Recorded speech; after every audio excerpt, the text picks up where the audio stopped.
अवस्था नष्ट होण्याकरिता श्रीमद भागवत महापुराणाची कथा श्रवण केली आणि मूर्छित अवस्था नष्ट झाली। ही भक्तीच्या कष्ट निवर्तनाचे 3 अध्याय भागवत महात्म्याच्या सुरुवातीला आपल्याला पाहायला सापडत आहेत। म्हणून ज्या वेळेला आपण पहिला दुसरा तिसरा अध्याय ज्या वेळेला संपवतो ना त्यावेळेला आपण असं म्हणतो इति श्रीमद भागवत महात्मे भक्ती कष्ट निवर्तनो नाम तृतीयोध्यायः। भक्तीच्या कष्टाचं निवर्तन करणारे 3 अध्याय या ठिकाणी पूर्ण होत आहेत आणि 4थ्या आणि 5व्या अध्यायामध्ये कथा येते ती गोकर्ण आख्यानाची। काही भागवतकार गोकर्ण शेवटी सांगतात, काही भागवतकार गोकर्ण सुरुवातीला सांगतात। मी आमच्या परंपरेनुसार गुरुजींनी सांगितल्याप्रमाणे गोकर्ण आख्याने सुरुवातीला सांगतो आणि पुढे चालतो। ऐका, तुंगभद्रा नदीच्या किनाऱ्यावरती एक ब्राह्मण राहतो आहे। त्या ब्राह्मणाचं नाव आहे आत्मदेव आणि त्या आत्मदेवाचा विवाह कोणाशी झाला, का झाला, कसा झाला, काय झालं हे गोकर्ण चरित्र पूर्ण मी आपल्या पुढे ठेवणार आहे। तत्पूर्वी मोठ्या प्रेमाने सर्वांनी 1-2 मिनिटाचं संकीर्तन करूया आणि संकीर्तनानंतर गोकर्ण आख्यानाच्या कथेकडे आपण सर्वजण येणार आहोत। विनंती आहे भजन चालू असताना सर्वांनी मोठ्या प्रेमाने टाळी वाजवली पाहिजे आणि मोठ्या प्रेमाने आपण गाणं सुद्धा गायलं पाहिजे, भजन सुद्धा म्हटलं पाहिजे। हे गोविंद हे गोपाल हे दया घना, हे गोविंद हे गोपाल हे दया घना, गोविंद हे गोपाल हे दया घना, हे गोविंद हे गोपाल हे दया घना, हे गोविंद हे गोपाल हे दया घना, हे गोविंद हे गोपाल हे दया घना, हे गोविंद हे गोपाल हे दया घना, हे गोविंद हे गोपाल हे दया घना, हे गोविंद हे गोपाल हे दया घना, हे गोविंद हे गोपाल हे दया घना।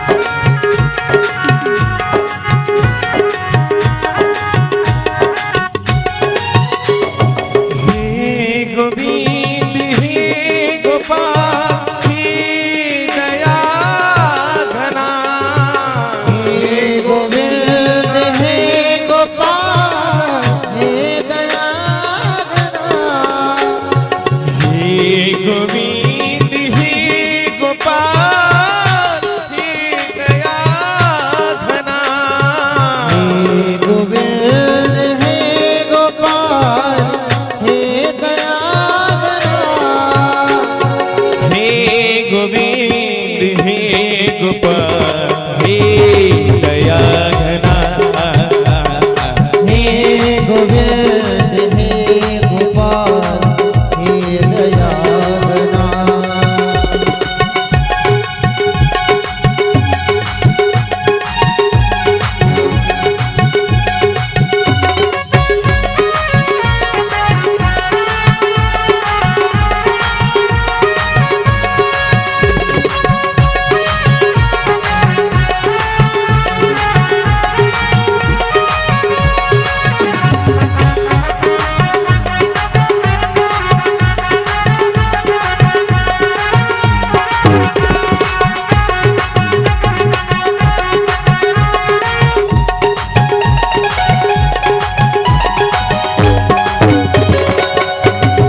कोणाच्या हातवर. प्यार से बोलना पड़ेगा, राधे राधे.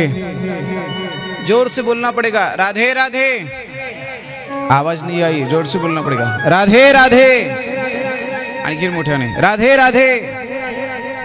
बोलने वाले सब राधे राधे, न बोलने वाले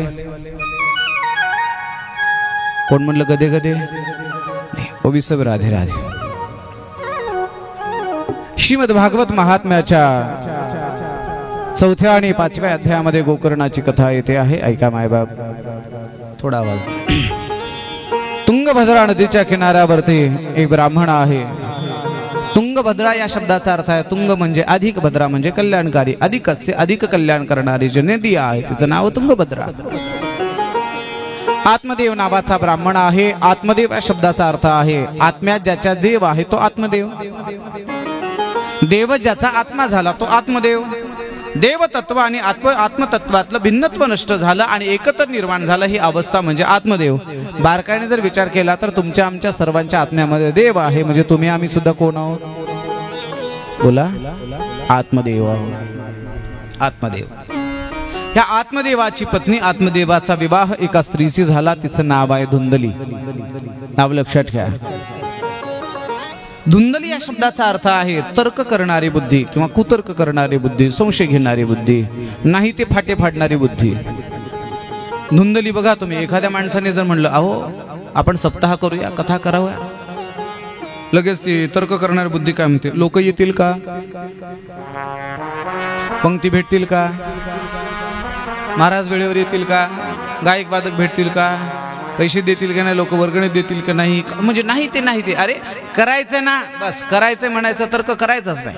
होईल ना, घालून या भार राहिलो निश्चिंती, देवावर भार घालायचा आणि शुद्ध अंतकरणाने करत राहायचं, कार्य पार पडतंय. माणसं कशातही तर्क करतात महाराज, कशातही संशय घेतात. तर्क करणारी बुद्धी म्हणजे धुंदली आहे. तर्क करणारी बुद्धी, कशातही संशय घेणारी बुद्धी. सांगू का, सांगेन मी आपल्याला. समजा तुम्ही रात्री कीर्तन करून घरी गेला, आता कीर्तनाला कशाला यायचं म्हणून तुम्ही चप्पल बूट आणलाच नाही, समजा तसंच गेलात, चालत गेलात, वाटेत तुमचा पाय कशाने तरी भरला, भरू नाही पण भरला, अंधार आहे, मोबाईलची बॅटरी डिस्चार्ज आहे, बॅटरी नाही, तुम्ही काय कराल पाय भरल्यावर, घरी गेल्यावर? हा, धुणार नाही, काय करणार? पटकन पाय धुणार आणि आपल्या आपल्या कामाला लागणार.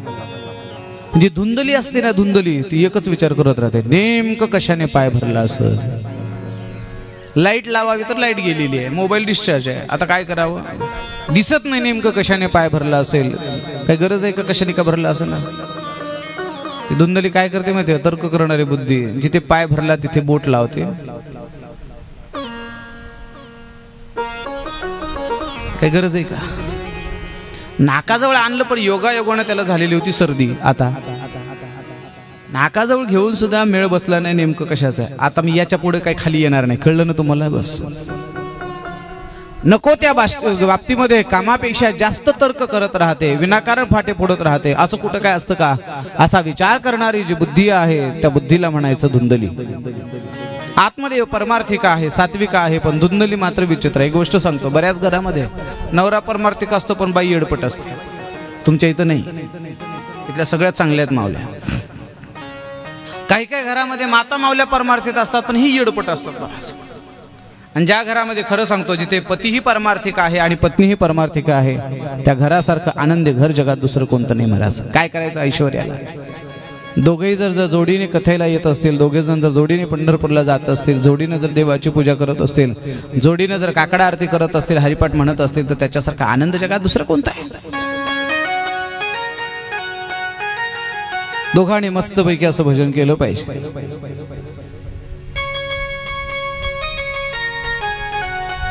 धुंदली तर्क करणारी बुद्धी आहे, नको त्या बाबतीमध्ये विचार करणारी बुद्धी आहे.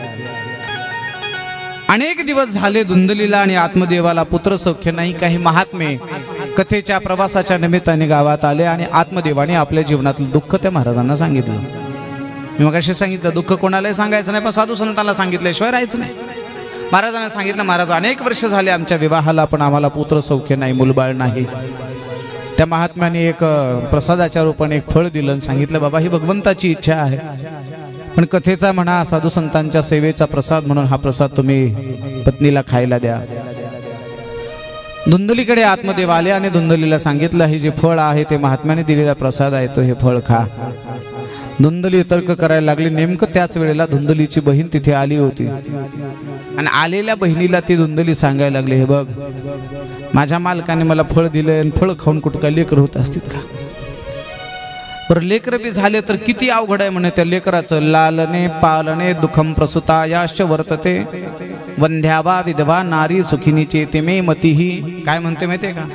लेकरू झाल्यावर त्या बाळणपणाचं दुःख, त्या लेकराला पाजण्याचं दुःख, त्या लेकराला खाऊ घालण्याचा ताण, त्याला सांभाळण्याचं ताण, त्याच्याच मागं सारखं राहावं लागतं. या दुःखापेक्षा वंध्यावा विधवा नारी सुखिनी चेते मे मतीही, याच्यापेक्षा वंध्या आणि विधवा नारी कितीही सुखी आहे असं ते धुंदली आपल्या बहिणीला सांगायला लागले. मंदाया मयी सर्वस्वम नांदानाम संहरे तदा. हे आपलं सगळं सर्वस्व त्या लेकराला समर्पित करायचं, त्यापेक्षा मला हे काही मान्य नाही. असं करूया, तुला जो मुलगा होणार आहे तोच मुलगा माझा सांगो. आणि असं म्हटले आणि तिने ते फळ एका उकरड्यावरती फेकून दिलं. ते फळ एका गायीने सेवन केलं. गायीने खाल्लं तेव्हा त्या गायीला एक मनुष्याकृती पुत्र झाला. त्याचे कान होते गायीसारखे आणि शरीर होतं माणसासारखं. त्याचं नाव आहे गो अधिक कर्ण इति गोकर्ण. आणि हिला झालेला जो मुलगा आहे त्याचं नाव होतं धुंदुकारी. काळाच्या प्रवाहामध्ये धुंदुकारीही मोठा होतोय, काळाच्या प्रवाहामध्ये गोकर्णही मोठा होतो आहे. ऐका मायबाप, धुंदुकारी अतिशय वाईट आहे आणि गोकर्ण हा अतिशय सात्विक आहे. काही काही घरामध्ये एकाच माईच्या कुशीतून जन्माला आलेली दोन लेकर असतात. एक लेकरू मंदिरातून बाहेर जात नाही, दुसरं मंदिराकडे बघत बी नाही. एक लेकरू देवधर्म म्हटलं, अन्नदान म्हटलं की लगेच तयार होतं, दुसरं मात्र देवाचं नाव घेतलं की तळपायाची मुंगी मस्तकाला जाते. काय परमेश्वराची सूत्रात मला माहित नाही. एक अतिशय सात्विक आहे, एक अतिशय शुद्ध परमार्थिक आहे आणि दुसरा मात्र अतिशय विचित्र आहे. शुद्ध सात्विक असणारा पुत्र त्याचं नाव आहे गोकर्ण आणि धर्माच्या विरुद्ध आचरण करणारा पुत्र आहे त्याचं नाव आहे धुंदुकारी. हळूहळू धुंदुकारी मोठा व्हायला लागला. धुंदुकारी मोठा होता होता होता आईला लाड घालायला लागला. आईला 2 रुपये मागायचे लगेच आईने द्यायचे, आईला 5 रुपये मागायचे लगेच द्यायचे. पण दिलेले पैसे लेकरांनी नेमकं कशासाठी खर्च केले हे मात्र पाहत नव्हते.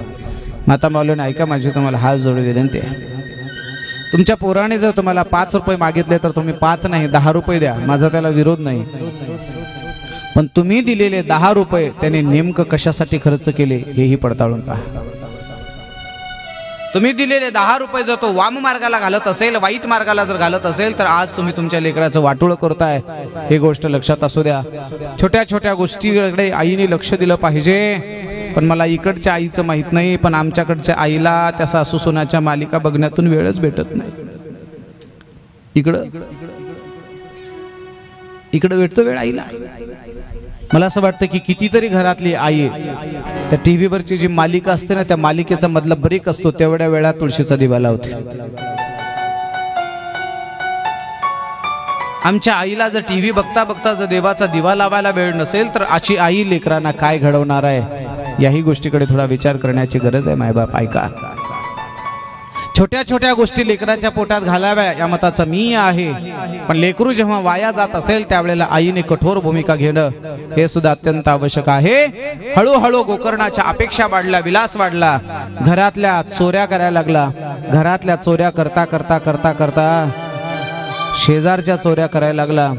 एक दिवस हे गाराने बापाकडे आलं आणि बापाने पोराला जवळ बोलावून घेतलं, सांगितलं, हे गोकर्णा, काय बाबा, अरे चोऱ्या करणं चांगलं नाही, धर्मानुसार वागलं पाहिजे, आपण पवित्र माणसं. हो माहिती आहे, का वागतोय असं अधर्माने, असं वागू नको. धुंदुकारीने ऐकायला पाहिजे होतं, पण धुंदुकारी बापाचं ऐकत नाही, उलट बापाला विरुद्ध बोलायला लागला, उलट बोलायला लागला, बापाला शिव्या द्यायला लागला आणि बापाच्या अंगावर मारायला धावला. ऐका, बाजूला दुसरा पोरगा उभा आहे, त्याचं नाव आहे गोकर्ण. हा गोकर्ण आपल्या वडिलाकडे पाहतोय आणि बापाला म्हणतोय, सगळ्या बापांनी लक्ष देऊन ऐका, सगळे बाप ऐकताय ना, तुम्ही ऐकताय ना. एक पोरगा बापाला शिव्या देतोय आणि दुसरा पोरगा बापाला समजावून सांगतोय. काय म्हणतोय ऐका, असारम खलु संसारो, बाबा हा सगळा संसार मिथ्याचा आहे, मिथ्या आहे, खोटा आहे. आणि एक सूत्र सांगतो बाबा, ज्या पोरासाठी तुम्ही अहोरात्र कष्ट केले, ज्या पोरासाठी तुम्ही रात्री 12-12 वाजता जाऊन शेतात दारं धरले, ज्या पोरासाठी तुम्ही दुसऱ्याच्या शेतात सालाने राहिलात, ज्या पोरासाठी तुम्ही दुसऱ्याची धुनी भांडी केली ना बाबा, ते पोरग जर बापाच्या शब्दाला किंमत देत नसेल, ते पोरग जर बापाला उलट बोलत असेल, पोरग जर बापाला शिव्या देत असेल आणि ते पोरग जर बापाच्या अंगावर मारायला धावून येत असेल, तर शास्त्र असं सांगतं त्या घरामध्ये त्या पोराच्या जवळ बापाने राहायचं नाही. राहायचं नाही. कुठे जायचं? गोकर्णाने सांगितलं तुम्ही गंगेच्या तटावर जा आणि स्वतःचा उद्धार करून घ्या. सगळे बाप ऐकताय ना? तुम्ही ऐकताय ना? सगळे बाप ऐकताय ना? तुमच्या पाया पडतो. पोरग जर उलटून बोलायला लागलं, ऐकताय ना? तुम्ही सगळे जागे आहेत ना? पोरग उलटून बोलायला लागलं, पोरग तुमच्या अंगावर मारायला धावलं, पोरग जर तुमच्या शब्दाला किंमत जर देत नसेल, तर शहाण्या बापाने घरात राहायचं नाही. नाही राहायचं. बघू आता उद्या किती बाप माझ्यासोबत येतील. नाही राहायचं. महाराज पोराने अपमान केला की घरातून निघून जाऊ. भोलेनाथाच्या दरबारात यावून इथेच आपलं आयुष्य काढावं. नाही जमलं जा पंढरपूरला, माझा पांडुरंग परमात्मा सांभाळेल तुम्हाला. नाही जमलं जा इथे शेगावला गजानन बाबा सांभाळते तुम्हाला. नाही जमलं जा आळंदीला, आमची माऊली सांभाळेल तुम्हाला. नाही जमलं तर या माझ्याकडे लातूरला, मरेपर्यंत सांभाळण्याची जिम्मेदारी तुमची. भागवताची शपथ घेऊन सांगतो. हा, मरेपर्यंत तुम्हाला सांभाळण्याची जिम्मेदारी माझी. मरेपर्यंत काय लोक भागवताला आहेर करतात ते कपडे तुम्हाला द्यायचे, भागवताला धान्य आणतात ते शिजवून तुम्हाला काय अवघड आहे? मला तुमची 1 रुपयाची तुमची पगार निराधार कोणती पेन्शन योजना असेल तर 1 रुपया सुद्धा मला नको. नाही घेणार. तुमची कुठली पगार काही असेल तर तेही नको. फक्त माझी एक छोटी अट आहे. सांगू तुमच्या नावाचा 7-12 मात्र माझ्या नावाचा झाला पाहिजे. हे नसेल पटलं तुम्हाला नाही का? अगोदर वाटलं सर महाराज किती चांगला, मी काय एवढा येडपट आहे? पोरांनी तुम्हाला लाता घालाव्या, जमिनी तुम्ही त्या पोरांना द्याव्या आणि आम्ही तुम्हाला सांभाळ. माझे हात जोडवेल. त्या पोराला म्हटलं पाहिजे कष्टातून घेतलेली जमीन आहे, कष्टाने पाडलेली विहीर आहे, माझा हक्क आहे, तू व्यवस्थित राहिलं पाहिजे. तुझ्या म्हणण्यानुसार मी नाही तर माझ्या म्हणण्यानुसार तू जगलं पाहिजे. तुझे माझ्यावर उपकार आहेत, माझे तुझ्यावर उपकार आहे. तसंही शास्त्र असं सांगतं की पोरग जर उलट बोलत असेल, आपला अपमान करत असेल, तर बापाने त्या घरात थांबायचं नाही. गोकर्णाने सांगितल्याबरोबर आत्मदेव त्या घरातून निघाले आणि गंगेच्या काठावर जाऊन स्वतःची साधना करायला लागले. स्वतःची साधना करता करता त्यांनी उद्धार करून घेतला. आता घरातला बाप निघून गेला म्हटल्यावर पोराला सगळं रानच मोकळ झालं ना. बरं आता कोणाचा दाग आहे? हळूहळू पोरग बिघडायला लागलं, घरातल्या वस्तू चोरायला लागलं, घरातल्या एक वस्तू विकायला लागली. आईच्या अंगावरचे दागिने सुद्धा त्याने विकले होतं, ते राहतं घर सुद्धा विकलं. सगळ्या वस्तू संपल्यानंतर तो गोकर्ण चोऱ्या करायला लागला. चोऱ्या करता करता धुंदुकारी चोऱ्या करायला लागला. चोऱ्या करता करता एक दिवस त्याने राजाच्या राजवाड्यातली चोरी केली. राजाच्या पत्नीचे राणीचे दागिने आणले आणि त्या 5 वेश्यांना दिले. 5 वेश्यांच्या मागे लागला होता. 5 वेश्या म्हणजे दुसरं तिसरं काही नसून 5 विषय आहेत. शब्द, स्पर्श, रूप, रस आणि गंध हे 5 विषय आहेत. शब्दाच्या, स्पर्शाच्या, रूपाच्या, विषयाच्या, गंधाच्या पाठीमागे लागलेली माणसं नक्कीच दारिद्र्याच्या खाईमध्ये जातात. म्हणून या विषयापासून माणसाने नेहमी दूर राहावं. बघा तुम्ही माणसं म्हणता तो फार मोठा माणूस होता पण मातीत मिसळला. समजावं 5 पैकी कोणतं ना कोणतं व्यसन आहे. कुणाला पाहण्याचं व्यसन असेल, कुणाला खाण्याचं व्यसन असेल, कुणाला कशाचं. या 5 विषयापासून जी माणसं दूर राहतात ते माणसं मोठी होतात. आणि 5 विषयाच्या मागे धावलेली माणसं कधी नष्ट होतात, कधी वाया जातात, पत्ता लागत नाही. 5 स्त्रियांच्या 5 विषयांच्या पाठीमागे लागलेला तो धुंदुकारी आईचे दागिने विकले, घर विकलं, राजाच्या घरची चोरी केली आणि ते राजाच्या राणीचे पत्नीचे दागिने त्या 5 स्त्रियांना दिले. त्या 5 स्त्रियापैकी एकीने ओळखलं हे दागिने तर आपल्या राणीचे आणि राणीचे दागिने आहेत. कदाचित राजालाही जर वार्ता कळाली, राजाला जर ही गोष्ट कळाली तर राजा आपल्याला जिवंत सोडणार नाही. मग चोरीचा पत्ता लागू नये म्हणून ज्याने दागिने आणून दिले त्याला मारून टाकू. त्यावेळेला त्या 5ही जणीने तोंडामध्ये जळते निखारे टाकले आणि धुंदुकारीला जाग्यावर मारून टाकलं. महाराज शास्त्र असं आहे, जी माणसं अधर्मानुसार वागतात, जी माणसं धर्मानुसार वागतात त्याचा शेवट सुद्धा वाईट होतो. फक्त ती वेळ येण्याची वाट पाहावी लागते. मायबाप धुंदुकारीचा मृत्यू झाला. हाच गोकर्ण पुढे काळाच्या प्रवाहामध्ये मोठा होतोय. आणि सात्विकतेने आपलं जीवन व्यतीत करतो ही गोकर्णाची कथा. पुढे धुंदुकारीचा मृत्यू झाल्यानंतर धुंदुकारी हा पिशाची योनीमध्ये जात आहेत आणि धुंदुकारी मरत असताना आता वरच्या जागेवरून तो धुंदुकारी आता गोकर्णाला हाक मारायला लागला, म्हणायला लागला, दादा अरे जिवंत असताना तुला मी नीट बोललो नाही, माझं तुला द्यायचं तर सोड, तुझं सुद्धा तुला नीट खाऊ दिलं नाही. बरेच भाऊ असे असतात महाराज, आपलं तर सोडत नाहीत पण भावाचं सुद्धा सोडत नाहीत महाराज. तुझे सुद्धा वाटणी मीच घेतली रे धुंदुका, गोकर्णा तुला घराच्या बाहेर काढलं रे, त्यावेळेला मला अज्ञानाच्या धुंदीमध्ये सुचलं नाही. गोकर्णा मला क्षमा कर, मला माफ कर, प्रचंड मोठा त्रास मला या पिशाची योनीमध्ये होतोय, यातून मला काही कर पण बाहेर काढ. गोकर्णाने कसा का असेना पण भाऊ आहे, बंधू आहे, बंधू प्रेमा खातीर त्याने पिंडदान वगैरे विधी केला, तरी सुद्धा त्याला मुक्ती मिळत नाही. मग गोकर्णाने काही साधूंचा सहवास घेतला, साधूंचा सल्ला घेतला. साधूंनी सांगितलं पिशाची योनीमधल्या धुंदुकारीला उद्धार करायचा असेल तर एक कथा आहे, त्या कथेचं नाव आहे श्रीमद भागवत कथा. भागवताची कथा आयोजित करा. त्यावेळेला गोकर्णाने भागवताची कथा आयोजित केली, पण भागवताच्या कथेमध्ये भूतांना प्रवेश नसतो. पिशाची योनीमध्ये धुंदुकारी हा तर भूत आहे, भागवताच्या कथेमध्ये भूत येत नसतात. बोला भागवताच्या कथेला कोण येतात? बोला बोला बोला ना. भागवताच्या कथेला कोण येतात? माणसं. बरोबर आहे, कोण येतात? माणसं. आणि कोण येत नाहीत? कळलं की नाही तुम्हाला? कोण येत नाहीत म्हणजे भागवताच्या कथेला येणारे माणसं आणि न येणारे, मी नाही म्हणलो तुम्ही म्हणा भूत. या भूतांना भागवताच्या कथेत येता येत नाही, मग काय करावं? त्या कथेच्या मंडपाच्या बाजूला एक वेळूचा आळा होता, बाशाची कांड होती. त्या वेळूमध्ये येऊन भगवान धुंदुकारीने भागवताची कथा ऐकली. एका दिवसामध्ये एक कांड तडकावं, दुसऱ्या दिवसामध्ये दुसरं कांड, असं 7 दिवसामध्ये 7 कांड तडकली. हा 7 कांडेमध्ये दुसरी काही नसून 7 प्रकारच्या वासना आहेत. आणि मग 7व्या दिवशी धुंदुकारीचा उद्धार झाला. ही कथा श्रीमद भागवत महात्म्याच्या 4थ्या आणि 5व्या अध्यायामध्ये आपल्याला पाहायला सापडते. इति श्रीमद पद्मपुराणे उत्तरखंडे श्रीमद भागवत महात्मे गोकर्ण मोक्ष वर्णनम नाम पंचदोषोऽध्यायः. पंचमोऽध्यायः. पुंडलीक वरदा हरि विठ्ठल श्री ज्ञानदेव गोपाल कृष्ण भगवान की जय.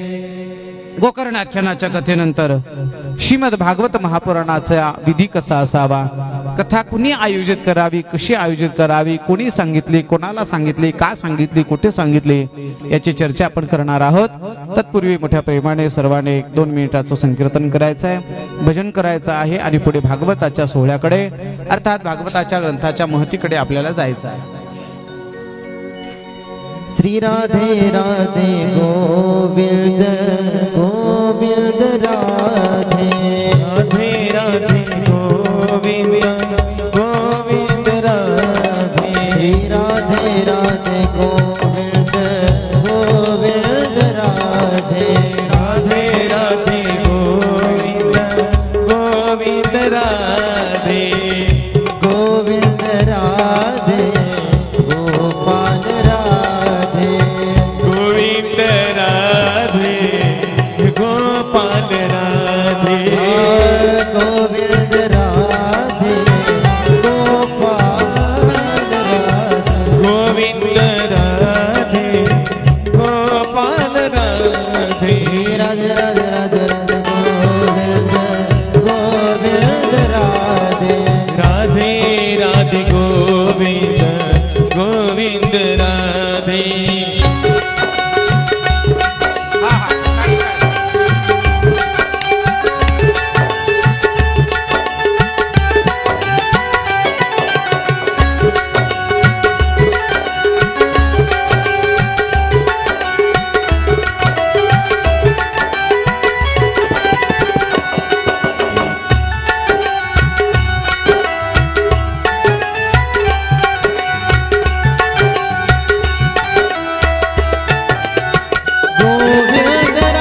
गोविंद राधे राधे गोपाल राधे गोविंद राधे गोपाल राधे गोविंद राधे गोपाल राधे राधे राधे राधे गोविंद गोविंद राधे श्री राधे राधे गोविंद गोविंद राधे राधे राधे गोविंद गोविंद राधे श्री राधे राधे गोविंद गोविंद राधे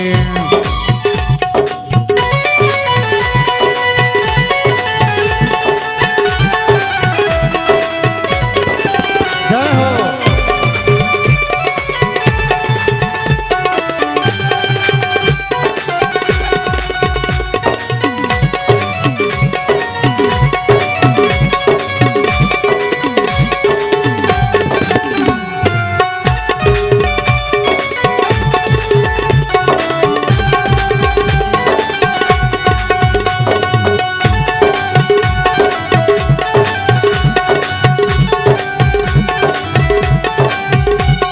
गोविंद राधे गोपाल राधे गोविंद राधे गोपाल राधे राधे गोविंद राधे गोपाल राधे गोविंद राधे गोपाल राधे गोविंद राधे गोपाल राधे गोविंद राधे गोपाल राधे गोविंद राधे गोपाल राधे गोविंद राधे गोपाल राधे राधे राधे गोविंद गोविंद राधे गोविंद गोविंद राधे राधे राधे गोविंद गोविंद राधे राधे राधे गोविंद गोविंद राधे राधे राधे गोविंद गोविंद राधे राधे राधे गोविंद गोविंद राधे गोविंद राधे गोपाल राधे गोविंद राधे गोपाल राधे गोविंद राधे गोविंद राधे राधे राधे राधे राधे राधे राधे राधे राधे राधे राधे राधे राधे राधे राधे राधे राधे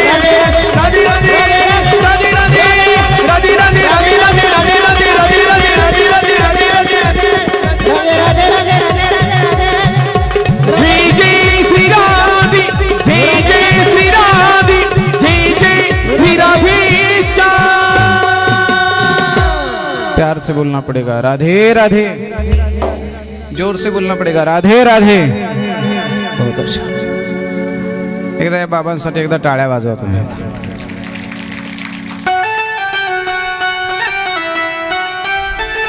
खरं सांगू काय माय बाप, नाचावं तर प्रत्येकालाच वाटतंय,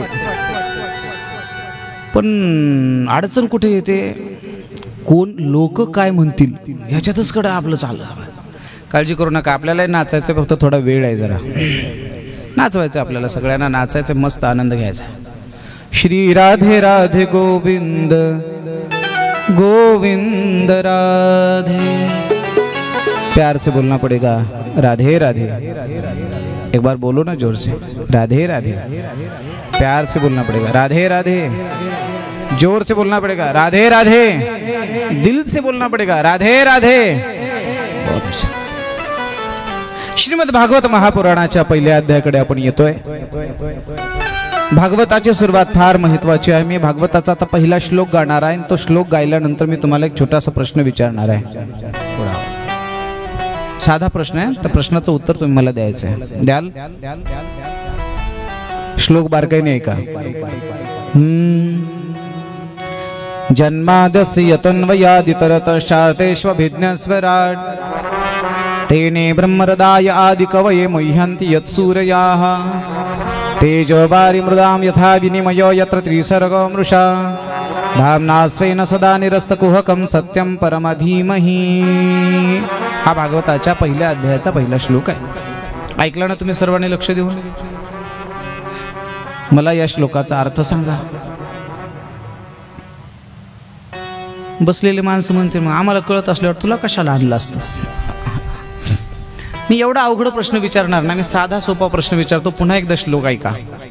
जन्मादस्य तन्वयादितरतश्चार्तेष्वभिज्ञस्वराट् तेने ब्रह्महृदाय आदिकवये मुह्यन्ति यत्सूरयाः तेजोवारि मृदां यथा विनिमयो यत्र त्रिसर्गो मृषा धाम्ना स्वेन सदा निरस्तकुहकं सत्यं परमधीमहि. पहिला श्लोक जो आहे भागवताचा तो म्हणजे हा या श्लोकाचं पहिलं अक्षर माहिती आहे तुम्हाला? पहिलं अक्षर कोण सांगेल? कोण सांगेल? नाही ऐकला तुम्ही श्लोक? 3दा म्हटलो मी, म्हणजे तुम्ही झोपले होते का? आता सांगा. आता जन्मादिस्य यतन्वयादितरतश्चार्तेषु विघ्नेश्वरार्तेने ब्रह्महृदाय आदि कवे मुह्यन्ति यत्सूरयाः तेजो वारिपदा विधा विनिमयो यत्र ते सर्वो मृषा धान्वासे नसदान्यरस्तकोहकं सत्यम परम धीमहि. ऐकला ना? आता सांगा पहिलं अक्षर. बोला ना, बोला बोला. झोपले का काय? बोला ना. पहिलं अक्षर ज. पहिलं अक्षर आहे ज. आता मी शेवटचा श्लोक गातो, पुन्हा एक प्रश्न विचारणार आहे, लक्ष देऊ नाही का? नाम संकीर्तनम यस्य सर्व पाप प्रणाशनम प्रणाम दुःख शमनस्तम तन्नमामि हरिम परम. हा भागवताचा शेवटचा श्लोक आहे, 18,000वा श्लोक आहे. शेवटचा श्लोक ऐकला ना तुम्ही? नाम संकीर्तनम यस्य सर्व पाप प्रणाशनम प्रणाम दुःख शमनस्तम तन्नमामि हरिम परम. आता मला या सांगा, या श्लोकाचं शेवटचं अक्षर. बोला बोला बोला. हा म. भागवताचं पहिलं अक्षर आहे ज आणि शेवटचं अक्षर आहे म. म्हणजे बघा, ज पासून सुरू होतं आणि म ला जाऊन थांबतं, त्याचं नाव आहे भागवत. भागवताची सुरुवात ज ने होते आणि भागवताची सांगता किंवा समाप्ती म अक्षराने होते. आता भागवत बाजूला सोडा, तुमच्या माझ्या आयुष्याची सुरुवात बोला ज पासून होते. तुमच्या माझ्या आयुष्याची सुरुवात सुद्धा ज पासून होते, जन्मापासून. आणि तुमच्या माझ्या आयुष्याचा शेवट किंवा आयुष्याची सांगता कुठे होते? म. आयुष्य ज पासून सुरू होतं आणि म ला थांबतं. भागवत ही ज ला सुरू होतं आणि म ला थांबतं. म्हणून मी असं म्हणेल, तुमच्या जीवनालाच भागवत बनवा. नाही नाही, भागवतच हे तुमचं जीवन बनवा. तुमच्या आयुष्याची कृतार्थता नाही झाली तर आम्हाला विचारा. म्हणून बाकी काही ऐकण्यापेक्षा श्रीमद भागवताची कथा ऐका. श्रीमद भागवताची कथा ऐकाल तर नक्कीच तुमच्या जीवनाचं कल्याण झाल्याशिवाय राहणार नाही. जन्मादिस्य यतन्वयादितरतश्चार्तेषु विघ्नेश्वरात् तेने ब्रह्महृदाय आदि कवये मुह्यन्ति